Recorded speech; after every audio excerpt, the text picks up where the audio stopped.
చలో అందరికీ శనార్థులలో టీవీపై సమర్పించు మాస్ మలన ముచ్చట్లకు స్వాగతం. వచ్చేసిండు మీ నర్సికాక. ఇక అరుచుకుందాం రారులా ఇయాల్టి మోక ఎందుకు వాయి వచ్చిరాని మాటలు మాట్లాడతారు. ఈ కాంగ్రెస్ వాళ్ళకు కమలం పార్టీలకు ధమాకుండదు, బుర్ర తక్కువ మాటలు ఎక్కువ అన్నట్టే ఉంటుంది అనుకో. రాదురి గజ్వేల్కి ఎక్కి ఇన్ని రోజులు కనీసం గజం రోడ్డు ఏరైతిరి, మీ ముఖాలకి ఏ సక్కదనం లేదా? మళ్ళీ మీదికెళ్ళి మున్సిపల్ ఓట్లలో ఓట్లు అడుగుతుంది కానీ ఉరికొచ్చినారు. జనం మొత్తం కారు పార్టీ దిక్కే ఉన్నారు, కారుకే ఓటేస్తారు, మా కథ ఏందో చూపిస్తారు. మీరు ఉరుకులాడ కుర్తా ఉత్తగా ఉరుకులాడి బర్రగాస్తే పొద్దు కదూ, మీ సంగతి అంతా చూస్తూనే ఉన్నారు. 2 ఏళ్ళు 3 ఏళ్ళ దగ్గర పడుతున్నా కాంగ్రెస్ వాళ్ళు ఏం చేసిరో కనపడుతూనే ఉంది. ఇక అటు కమలం పార్టీ వాళ్ళు మీదికెళ్ళి అన్నీ ఇక్కడ మేమిస్తే మేమిచ్చినాం అంటే మేమిచ్చినాం అని పొంగనాలు చెప్పుట్లో ముందుగానే ఉంది.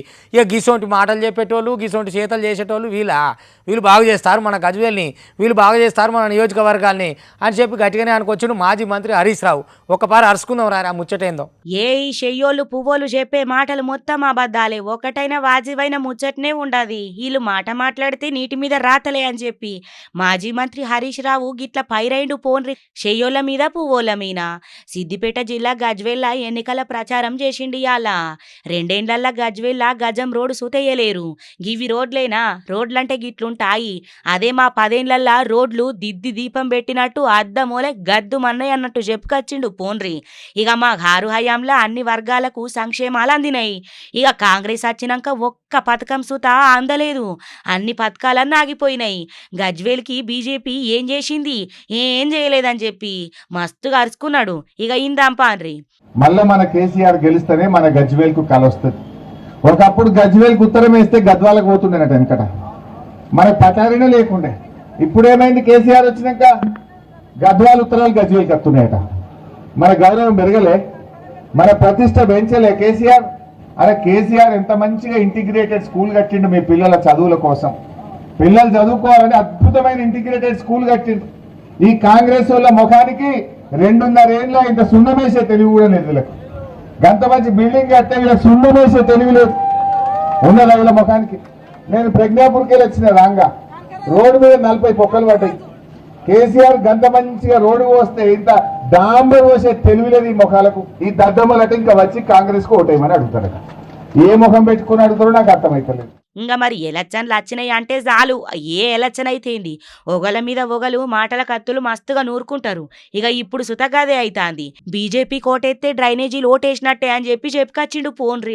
మిషన్ కాకతీయల 55,000 కోట్ల స్కామ్ జరిగిందని బీజేపీ అరవింద్ మాట్లాడే కదా. 5,000 కోట్ల ప్రాజెక్టుల 55,000 కోట్ల స్కామ్ ఎట్లా జరుగుతుంది అని ప్రశ్నించిండు. ఇక మరి మీకే తెలవాలా సారు, గా కోట్లు ఈ మేట్లు మొత్తం మీకే తెలవాలి, ఎందుకంటే పైసల పని మొత్తం మీ చేతులలోనే నడుస్తుంది కదా. జనాలకేమెరకైతుంది సారు చెప్పుండ్రి అని పబ్లిక్ అని కత్తున్నమాట. ఏమాయా జగనాలు కాక, నీకు ఎందుక ఈ రోడ్ షోలు, ఈ కథ కార్ఖానా? తిరిగేది ఉంటే ఇదివరకు కాలినడకన తిరిగినావు, అట్ట తిరగపోయినావు. రోడ్ షోలు అని పెడితివి, నీ రోడ్ షోలు రోడ్లో పోను ఆగమాగం కాబట్టి ఆఖరికి నీ కార్యకర్తలే చచ్చిపోబట్టే. ఇక ఇప్పుడు రాంబాబు పరిస్థితి ఏందో ఏం అర్థమైతే లేదు. ఆ సోయి తప్పి కింద పడ్డాడు, దవాఖానా తీసుకపోతానికి చచ్చేపోయిండు. ఇక మరి నువ్వు ఏ వీటికి పెట్టాలని కార్యకర్తల చంపుతందుకు పెడుతున్నావా ఏంది అని చెప్పని నీ పార్టీలే గరం కాబట్టే. మరి ఏ జనాన్ని ఉద్ధరిద్దామనే? ఇప్పుడు రాష్ట్రానికి ఏమాగమైందని రోడ్ షోలు ఎవరికి కావాలి? ఎందుకు? నీ రోగు తప్పిన పరిపాలన వద్దు, మాకొద్దురా నాయన అనే ఇంటికి పంపిరు వాళ్ళు. మళ్ళీ నువ్వు రోడ్ షోలు కథ కార్ఖానా పెట్టుకుంటా ఎవరిని ఆఖరికి నీ చెల్లె నీతో చక్కగా లేదా? మళ్ళీ లొల్లంత ఏంది పోయా నాకు అర్థం కాదు. నీ రోడ్ షోలు ఎక్కువ వారే గామన్న పెడితే గట్టినే అయిపోయాయి, ట్రాఫిక్ వచ్చిపోయేటోళ్ళు ఇబ్బంది పడే. ఇక నిన్ను ఇయ్యాల పెడితే ఆఖరికి నీ కార్యకర్తలే చావబట్టే. ఏం చక్కదనమా నీ రోడ్ షోలు అట కదా, రోకు తప్పిన షోలు అయ్యి. ఈ రోడ్ షోలు సల్లకుండా ఈ రోడ్ షోలు చేయంగా పబ్లిక్ పానం పోతుంది కదా జగ్గులు. నీ ప్రచారాలేందో, నీ పరామర్శలేందో, నీ రోడ్ షోలేందో, నీ కథలేందో పో. ఇక రోడ్ షో అని చెప్పి పెట్టుకొని పోయింది సక్కదనాల జగ్గులు. ఇక గిన్లనే ర్యాలీతోటి వచ్చి నడిమిట్లనే తొక్కిసలాటకు గురయ్యి ఇక ఆగమాగం చేసిరు పోన్రి. ఇక గండనే గాలిపంకపాటి కార్యకర్త రాంబాబు ఇక తలకాయ తిరిగి కింద పడిపోయిండు. ఆయన దావకాన్లకు తీసుకుపోయేలోపే కాలం చేసిండట. అరగంటలనే పానం బాయే. అవు జగనాలు ఎందుకు పెట్టుకుంటావు చెప్పు? ఏదన్నా పర్యటన పెట్టుకుంటే, పరామర్శ పెట్టుకుంటే జనాలకు మంచి కలిగేటట్టుండాలి కానీ పానం పోయేటట్టుండాలనా? నీ గాలిపంకపాటి కార్యకర్తలే ఇమర్తిత్తురు నువ్వు చేసే పని పాడుగాను. ఇంకో దిక్కు ఈ యాత్రల డ్రామాలు ఓ రేంజ్లో ఉండేటట్లు చేసుకున్నారు. విధ్వంసం సృష్టిస్తామనే పోస్టర్ల దగ్గర నుంచి కొంతమంది చేతులు కోసుకొని జగన్ పోస్టర్లకు, ఇక ఇంకింత నేతల పోస్టర్లకు రక్తం బొట్లు పెడతాండ్రు. ఇది పిచ్చా లేకపోతే పైశాచికమా? ఇది ఏందల్లా? ఇక పబ్లిక్ ఎప్పుడు జగన్ తోటి ఇబ్బంది. అధికారంలో ఉన్నప్పుడు ఇబ్బందే, అధికారంలో నుంచి దిగినాక ఇబ్బందే. అవ్వా గింత అన్నాలం ఉంటాది. ఇక పరామర్శల పేర్లతోటి రోడ్ల మీద డ్రామాలు ఆడుడు ఏంది? ఇక ఇదేం కొత్త కాదు గాని మరి గింత అన్నాలని చేస్తారు. 2 రోజుల కిందటనే తాడపల్లి ప్యాలెస్ నుంచి వెళ్ళి గుంటూరు అంబటి ఇంటి దాకా పోయేందుకు దాదాపు 5 గంటల టైం తీసుకుని ఇప్పుడు 30 కిలోమీటర్ల దూరంకి ఎంత సమయం పడుతుందో అని చెప్పి కార్యకర్తలే ముక్కు మీ నేలేసుకుంటుండ్రు. ఈ ముచ్చట బాగున్నది కదా, ఈడాడ చేస్తే ఏం బాగుంటుందని ఎమ్మెల్యేకే చేసినట్టు వాళ్ళకి క్షుద్ర పూజలు. మంత్రాలకు చింతకాలు రాయరారు నాయన అని చెప్పని ఎంతగానో చెప్పినా కానీ ఆఖరికి ఎమ్మెల్యేకి చేయబోయారంటే వీళ్ళు ఎవరు కావచ్చు చెప్పురి. ఇక ఆ ఎమ్మెల్యే మేడం మటుకు దగ్గర వాళ్ళే చేసి ఉంటారు నన్ను దడబెడదామని, కానీ నీ అట్లా భయపడేదాన్ని కాదని ఇక కార్లు వచ్చి చేసి సుర్రున ఉరికిరట. ఇక తుర్రునిరికితే మటుకు కార్ నెంబర్ దొరకదా, దొరకబడితే దొరకబట్టి ఫోన్ కొడితే అయ్యో నా కారు ఎందుకు ఇదివరకు ఉండే కానీ ఎప్పుడు అమ్మేసిన అన్నాడట. ఇది ఎవరో కావాల్సిన వాళ్ళే కావాల్సుకొనే చేస్తున్నారు ఈ ముచ్చట అని సింగనమల ఎమ్మెల్యే ఉంటుంది కదా, అగో ఆ మేడం అంటున్నది. ఓ అమ్మో ఈ మామూలు ముచ్చట కాదు, ఎమ్మెల్యేకే చేతబడి చేస్తారా అయ్యా మీరు, మీకు క్షుద్ర పూజలు గంగలో పోను నైట్ తోటి అయ్యేదేముంది పోయేదేముంది, ఇంటి ముగ్గులు వేసిపోతే ఇక అయిపోయానా కానీ ఇక చూడురులా. వామ్మో ఎమ్మెల్యేని తిడిసబెట్టకుండా క్షుద్ర పూజలు చేస్తాన్రంటే గీలు దండి ప్రయత్నం మీదనే ఉన్నట్టున్నారు. అనంతపురం జిల్లా సింగనమల ఎమ్మెల్యే బండారు శ్రావణ్ మీద క్షుద్ర పూజలు చేసిండ్రట కొంతమంది. ఎమ్మెల్యే శ్రావణి ఇంటి ముంగల నిమ్మకాయలు తెల్ల పువ్వులేసి ఓలో తెలనోళ్ళు కార్లు అక్కడి నుంచి పరారైనరట. ఇక మొత్తానికైతే గది గమనించిన ఎమ్మెల్యే శ్రావణ్ అనుసరులు గాలని ఏంబడించే ప్రయత్నం సుత చేసిండ్రట. కానీ అప్పటికే కారు ఉస్పుడుతోటి ఒవ్వుడుతోటి దొరకనే లేరట. ముందుగాల చూడుండ్రి. మరి ఏమిటికి వేసుంటారు, ఎందుకు వేసుంటారు? ఓ బడి లేదు, గుడి లేదు, ఇల్లు లేదు, ఆకిలి లేదు, ఎక్కడ పడితే అక్కడ ముగ్గులు వెయ్యాలా, నిమ్మకాయలు పెట్టాలా, బొమ్మలు పెట్టాలా, పసుపు కుక్కు వెయ్యాలా, మిరపకాయలు వేయాలా, పూజలు చేయాలా. ఇక మరి ఆరుతేరిన క్షుద్ర పూజలతోటి మస్తుగా ఇది చేస్తారంటే వీళ్ళని తీసుకుపోయిగా బార్డర్ కాడ పెడితే మంచుకుంటుంది. మంత్రాలకు చింతకాయలు రాలైరా మొర్రో అంటే గీసొంటి అధ్వానాలు చేస్తారు. ఆఖరికత్తే ఎమ్మెల్యే ఇల్లును సుతిడిసబెట్టకుండా క్షుద్ర పూజలు చేసిండ్రంటే వీళ్ళని ఏమంటారు చెప్పుండ్రి. ఇక కార్ నంబర్ ని ఎట్లనో ఓ తీరుగా గుర్తు పెట్టుకున్నారట. ఇక మొత్తానికైతే అడ్రస్ తీస్తే గా యజమాన్ని గుర్తు పట్టినరట, కారు యజమాన్ని. ఇక ఆ కారు వేరేటోళ్లకు అమ్మిండని మస్తు రోజులైందని గా కారు ఆయన దగ్గర లేదనుడితోటి గా పని ఎందుకు చేసిండ్రు, ఎవరు చేసిండ్రు అనే దాని మీద ఆరాది ఇస్తుండ్రట. ఇక మరి తెలిసినోళ్ళు ఎవరన్నా చూసి ఓర్వలేక కండ్ల మంటతోటి గిట్ల నా మీద గీసొంటి ప్రయత్నం చేసిండ్రా అని ఎమ్మెల్యే మేడం అనుమానిస్తుందట. ఇక ఇప్పటికే గీ ముచ్చట మీద పోలీసుల దాకా సుత ఫిర్యాదు పోయిందట. గా మన్నటి దాకా ఏపీ అంటే ఉన్న పెట్టుబడులు కూడా అవతలకి వెళ్ళిపోయినాయి అనుకో రాదురి. మంచి మంచి కంపెనీలను అవతలకి వెళ్ళబట్టి ఏ ఉద్యోగం లేకుండా చేసిండు కదా మన జగనాల్ గారు. చాలా గ్రేట్, మామూలు గ్రేట్. ఆ ఉపాధి అంటే ఉన్నకాడికి కంపెనీలు వెళ్ళిపోతట్టు రౌడీజం చేసిరు. కానీ ఇప్పుడు నెల్లూరు కాంచెలు పారిశ్రామికం ఎట్లా పరుగులు పెడుతుందంటే పారిశ్రామిక విప్లవాలు రాబోతున్నాయి అనుకో రాదురు. పెట్టుబడులు పెడుతుంది, కంపెనీలు రావటం కానీ ఉద్యోగ ఉపాధి అవకాశాలు రావటం కానీ నెల్లూరు జిల్లాకి వెళ్ళే సురువైంది అనుకో రాదురి. మామూలు కాదు, పారిశ్రామిక వాడ వెలగనుంది అనుకో రాదురి. అగో గందుకనే ఏపీ జనం సూటు చూసి సరిగ్గా ఎన్నుకున్నారు కూటమి సర్కార్ని. ఇక ఇప్పుడు అభివృద్ధి పరుగులు పెట్టకపోతే ఏమవుతుంది? అగో గదే నడుస్తున్నది. ఒక పారి నెల్లూరుకు వేద్దాం రారి. నెల్లూరు జిల్లా కాడ ఎక్కడికక్కడ పరిశ్రమలు మస్తుగానే వస్తున్నాయి. పారిశ్రామిక అభివృద్ధి జోరు మీద జరుగుతుంది. కూటమి సర్కారు నిర్ణయాలతోటి జిల్లాకు మస్తుగా పరిశ్రమలు క్యూలు కడతాన్నాయి. పోండ్రి సర్కారు పాలసీలతోటి అవకాశాలు అందిపుచ్చుకునేందుకు జిల్లా కలెక్టర్ ఆధ్వర్యంలో అధికారుల బృందం ప్రత్యేక ప్రణాళిక సుత ఏర్పాటు చేసుకున్నది. ఇక ఓ దిక్కు భూసేకరణ చేసుకుంటేనే ఇంకో దిక్కు మాస్టర్ ప్లాన్లు అమలు చేస్తాండ్రు. ఇక అటు మెట్టజాగల మీద స్పెషల్ ఫోకస్ పెట్టిండ్రు అధికారులు. ఇంకా వ్యవసాయము పౌల్ట్రీ పరిశ్రమల అభివృద్ధికి ఏడికాడ పిలాన్లు కడుతుండ్రు. అవు జగనాలు, ఇక 5 ఏళ్లల్లా ఏమన్నా చేసినావా చెప్పు? ఏ జిల్లానన్నా పట్టించుకున్నావా? ఏడేసిన గొంగడి ఆన్నే నాయే. ఇక ఇప్పుడు ఎంత మంచిగున్నదో చూసినావు. ఒక్కటంటే ఒక్కటి ఇడిసబెట్టకుండా వ్యవసాయానికి వ్యవసాయము, వేరేటా వీటికి వేరేటి, ఏది పడితే అది. అభివృద్ధి లక్ష్యంగా, పనులు దొరుకుడే లక్ష్యంగా, ఏడోళ్ళాడ రికాం లేకుండా అందరు సుత పనితోటి మంచిగా ఉండాలి అని చెప్పి కూటమి సర్కారు సొరవతోటి దండిగా అవుతుంది పాలన. మస్తుగా నడుతుంది అభివృద్ధి.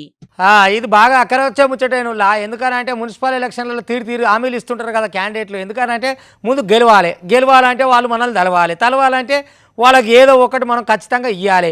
ఇస్తే మన దిక్కే ఉంటారు అని చెప్పని ఇక గిడ ఒక ఆయన చూడు మున్సిపల్ వార్డు మెంబరు. ఆయమ్మ మామూలు ఆమె కాదు. నేను వార్డు మెంబర్గా ఉన్నొద్దు, మీ ఇళ్ళల్లో ఈ వార్డులో ఏ ఆడపిల్ల పెళ్ళి అయినా నేను 5,000 రూపాయలు ఇస్తా అని చెప్తున్నాడట. మంచుకున్నది కథ. 5,000 అంటే మామూలు ముచ్చట, పెళ్ళికి బాగానే ఆసరైతే. అంటే మరి లగం చేయమంట అవే మొత్తం ఆయన పైసలు పెట్టి అంటే మరి శాతనైంది ఇస్తాడు, ఎంతో కొంత సాయము. 5,000 అంటే ఓ 2 జతల బట్టలు రావా పిల్లగానికి కొనుక్కుంటే? అవొకంత ఎంతకంత ఆసర అన్నట్టుగా రకరకాల హామీలు ఇస్తున్నారు. ఒకటే కాదు, ఓయమ్మ చాలా చిత్రాల హామీలు ఉన్నాయి. ఒక పారి చూద్దాం రారి హామీలు ఎట్లున్నాయి, ప్రచారాలు ఎట్లున్నాయి. ఇక తెలంగాణ మున్సిపల్ ఎలక్షన్లేమో గాని చిత్ర విచిత్రాలు జరుగుతాన్నాయి పోన్రి. విచిత్ర హామీలు ఇస్తుండ్రు కొంతమంది అభ్యర్థులైతే. గెలిపే లక్ష్యంగా ఓటర్లను దగ్గరికి వేసుకునేందుకు సొంత పైకంతోటి సంక్షేమ పథకాలు ఇస్తామని హామీలు ఇస్తుండ్రు పోన్రి. జైతాల జిల్లా ధర్మపురి మున్సిపాలిటీ ఎలక్షన్లల్లా 13వ వార్డు కౌన్సిలరు షీపిరిశెట్టి రాజేషు ఆడబిడ్డలకు గీ ఆఫర్ ఇచ్చిండు. ఇక నన్ను కౌన్సిలర్గా గెలిపిస్తే నా పదవిలున్న 5 ఏండ్ల కాలంలా ఏ ఇంట్లో ఆడబిడ్డ పుట్టినా గండ్లా ఇక గా బిడ్డే లగ్గంకు 5,000 రూపాయలు ఇత్త నేను అని చెప్పి మొత్తానికైతే గిట్ల హామీ ఇచ్చిండు. కావాలంటే ఓ త్యాప చూద్దాం పాన్రి. గెలిచిన వెంటనే 5,000 రూపాయలు నేను ఇస్తా అని ఈ ప్రతి ఆడబిడ్డ పెళ్ళైనా ప్రతి ఆడబిడ్డ పుట్టిన ఒక 5,000 రూపాయలు నేను ఇస్తా అని ఈ సభాముఖంగా తెలియజేసుకుంటున్నాను. ఆగో సూషిన్ రానులా ఇక గిసొంటి హామీలు ఇంకా మస్తుగానే ఇచ్చుంటారు ఏడబడితే ఆడ. ఇక గెలిపే లక్ష్యంగా అట్లే చేస్తారు కదా. ఇక మొత్తానికైతే గిట్ల నడుతున్నాయి మున్సిపల్ ఎలక్షన్ల కథ. ఏమరా పెట్టింది తినాలే ఉన్నది చెప్పింది తినాలే కానీ మీ ఇష్టం వచ్చినట్టు చేసి నన్ను ప్రశ్నిస్తారా మీరు? బువ్వ బాగలేదంటారు, ఏం పెట్టినామో గదే తినాలి. ఎందుకు బాగలేదురా బాయ్? గదే ఉండాలి అని చెప్పని బాగాలేదన్న పాపానికి 9వ తరగతి పొరగల్లా తొడపాసం పెట్టి అడగోలికి కొట్టి ఆగమాగం చేసిండో ప్రిన్సిపాల్. మరి ఏమిటికాయ అంటే ఆయన కోపం వచ్చిందట. ఆయన పెట్టింది తినాలి, ఆయన చెప్పింది తినాలన్నట. బువ్వ బాగాలేదు సారు అను. మరి ఆయన ఇంట్లోకెళ్ళి ఏమైనా తెచ్చి పెడుతున్నాడా? నీ ఇంట్లోకెళ్ళి ఏమైనా పెడుతున్నావా ప్రిన్సిపాల్? నువ్వు బియ్యం కొనుక్కొచ్చి మీ వాళ్ళు వ్యవసాయం చేసి పండించి కోత కోసి కలుపు పెట్టి మొక్కలు పెట్టి నువ్వు రైస్ మిల్లులో పట్టించి నీ ఇంట్లోకెళ్ళి తీసుకొచ్చి ఆడ వేసినావు. పోరగాలకు బువ్వ చక్కగా సర్కారు ఇచ్చింది పెట్టేదానికేమో అడిగినంత మాత్రమే ఆగమాగం చేసినట. మరి ఇవాళ రేపట్ల ఇట్లా పోతుంది, వార్త తెలుస్తుంది బయట. నేను ఇలా కొట్టుడు తప్పు అనేది సోయని ఉండాలిగా, ఈతవని ఉండాలి కదా. ఇది లేదు అది లేదు, కొట్టుడే కొట్టాడట. మరి ఇంట్లో ఆయన ఊళ్ళు కొడుతురో ఏం కథో కానీ అక్కడ ఉన్న ప్రెస్టేషన్ అంతా ఇక్కడ తీసుకొచ్చినట్టుండు. ఇక వాళ్ళకేమో ఉంటేనే ఈ పొరగల మీద రుత్తారు, లేకపోతే ఎందుకు మంది పోరలే నాటకు వచ్చేది. అదే ప్లేస్లోనే అదే జాగాలో నీ కొడుకుని తినమంటే తింటాడా? నువ్వు అట్నే కొడతావా నీ కొడుకుంటే? అవన్నీ మాకెందుకు అన్నట్టున్నది ప్రిన్సిపాల్ ముచ్చట. అవు పెద్ద సారు గిదేమన్నా లెక్కనే ఉన్నదా చెప్పు? నీ సక్కదనం సల్లగుండా ఉస్కూలే బువ్వ సక్కగా లేకపోతే సారు మంచిగా లేదనకపోతే ఏమంటారు చెప్పు? కమ్మగున్నదని లొట్టలేసుకుంటా తింటారు. గా బువ్వ నువ్వు తింటావా సారు? ఏం చేస్తాన్నావు నువ్వు? బువ్వ సక్కగా లేదని చెప్పుడే పాపం గా పిలగాండ్లు చేసిన తప్పైంది. నన్నే ప్రశ్నిస్తారా అని చెప్పి ఆ ఉస్కూలు పెద్ద సారు ఇష్టం వచ్చినట్టు కొట్టిండు పిలగాండ్లను. యాడంటారా? అల్లూరి సీతారామరాజు జిల్లే జీకే వీధి మండలము దారకొండ ఉస్కూల్ అయిందుల్లా బల్లే పగటిల్ బువ్వ సక్కగా లేదట. ఇక ఈ ముచ్చట పోయి పెద్ద సార్కు చెప్పిండట 9వ తరగతి పిలగాండ్లు. అగ్గో నాకు ఎదురు తిరిగి మాట్లాడతారా రా పోరగాండ్లారా, మీకెంత తాకతున్నది అని రెచ్చిపోయి ఇష్టం వచ్చినట్టు గిట్ల కొట్టిండట. వామ్మో, మరి మీరు అంత కరెక్ట్ గా కొట్టి తిట్టి నేర్పుతున్నారంటే పిల్లలకి చదువు అయినా వచ్చి ఉండాలి. అంటే ఫుడ్ బాగాలేదంటే కూడా వస్తారు మీరు. ఏ నీ జేబుది ఏమైనా పెడుతున్నావా? నువ్వు నీ జేబుది పెడుతున్నావా? ఇచ్చే ప్రభుత్వం ఇస్తుంది, కొడేస్తావా? అలాగా కొడతారండి మీరు.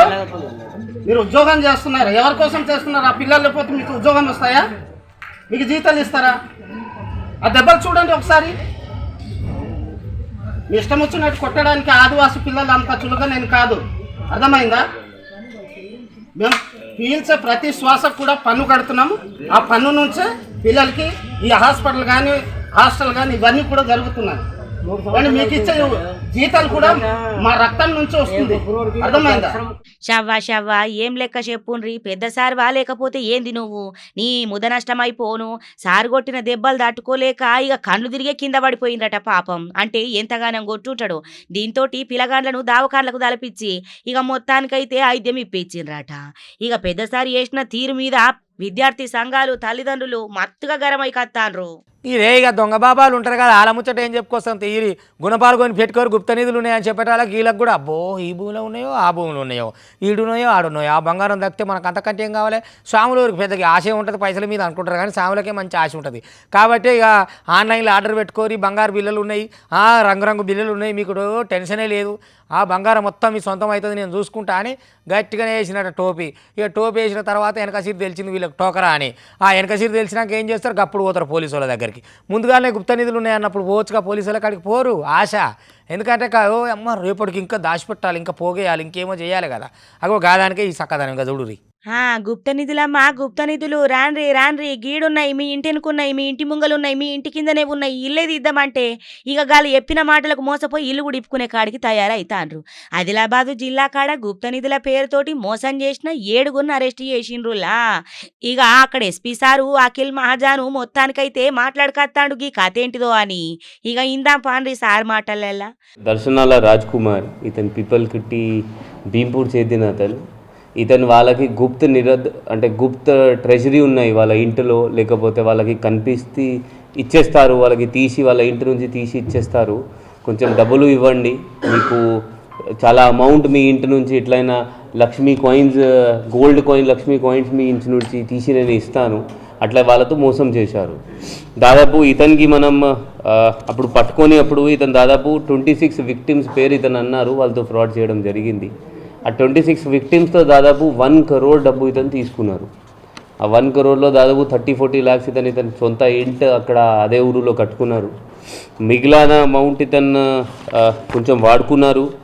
కొంచెం ఇతను మనం ఇప్పుడు పోలీస్ కస్టడీలో మనం ఇంకా ఫైండ్ అవుట్ చేస్తాం ఎక్కడ పెట్టుకున్నారు. ఇతనితో సహా ఇతని బావ కూడా ఇతనికి హెల్ప్ చేశారు. ఆగో ఇన్నర్ కాదా, భీంపూర్ మండలం పిప్పల్కోటికి చెందిన దర్శనాల రాజ్కుమారు నకిలీ బాబా అనట. ఇక గిట్ల గుప్త నిధులు ఉన్నాయని చెప్పి బంగారు నాణాలు నకిలీ చూపించి 26 మంది దగ్గర ₹1 కోటి మీదనే వసూలు చేసిండట. ఇక ఇవి మొత్తం ఇషారాల బయటకు వచ్చినాయి. ఆన్లైన్లో నాణాలను బుక్ చేసి గవిట్నే బంగారు నాణాలు లెక్క నమ్మించి నిందితులను మోసం చేసిండట.